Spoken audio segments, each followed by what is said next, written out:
Code படம் release ஆகி 9 நாட்கள் ஆகிருச்சு. இந்த நிலையில் ஏஜிஎஸ் போட்ட பணத்தை எடுத்துட்டாங்களா அப்படிங்கிறது தான் ஒரு குவெஸ்டினாக இருக்குது. வெங்கட் பிரபு விஜய் கூட்டணியில் உருவான கோட் படம் பயங்கர ஹவுஸ்ஃபுல்லாக ஓடிக்கிட்டு வருது. இந்த வாரம் தமிழில் எந்த படங்களும் வெளியாகாத நிலையில் கோட் படம் தான் வந்துட்டு எல்லா தேட்டர்லையும் வசூலில் பட்டையை கிளப்பிக்கிட்டு இருக்கு. ஆரம்ப நாள்லேருந்தே நெகட்டிவ் ரிவ்யூ வந்துகிட்டு இருந்தாலும் விஜய்ங்கிற அந்த ஒற்றை ஆளுமைக்காகவே படம் ஓடிக்கிட்டு இருக்கு. இந்த நிலையில் நேற்றைய தினம் 9வது நாள் முடிவில் 190 கோடியை நெருங்கி இருக்கு.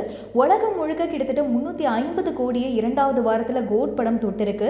ஏஜிஎஸ் நிறுவனம் 380 கோடி பட்ஜெட்டில் இந்த படத்தை எடுத்திருந்தாங்க. இன்னும் 30 கோடி பேலன்ஸ் இருக்கு. ஆனாலுமே சேட்டலைட் டிஜிட்டல் உரிமை இது எல்லாத்தையும் சேர்த்து போட்ட பணத்தை அவங்க எடுத்துட்டாங்கன்னு சொன்னாலும் இன்னும் சீக்கிரமாகவே இது 500 கோடி வசூலை தாண்டுமா அப்படின்னு ஒரு கேள்வி வந்திருக்கு. இது வரைக்கும் ஜெயிலர் படம் 650 கோடியை தாண்டி இருக்கு.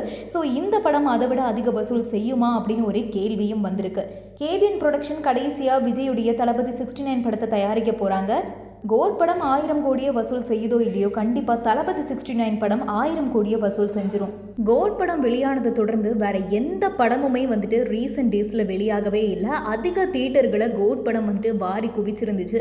ஆனால் இப்போ அதிக தியேட்டர்களை இந்த படம் வாங்கினது தான் இப்போ ஒரு பெரிய பிரச்சனை அப்படின்னு நிறைய பேர் கருத்து தெரிவிக்கிறாங்க. ஒரு பக்கம் கோட் படம் வணிக ரீதியான ஒரு வெற்றி படமாக இருந்தாலும் விமர்சன ரீதியாக ஒரு தோல்வி படமாகவே மாறி இருக்கு. இன்னொரு பக்கம் லியோவோட வசூலை இது தொடுமா அப்படிங்கிற கேள்வியும் வந்திருக்கு. முதல் நாள்ல இருந்தே நெகட்டிவ் ரிவ்யூ வந்ததுனால இந்த படத்துக்கு வந்துட்டு பெருசா வந்துட்டு மக்கள் ஆதரவு கொடுக்கல அப்படிங்கிற மாதிரியான பேச்சும் இருக்கு.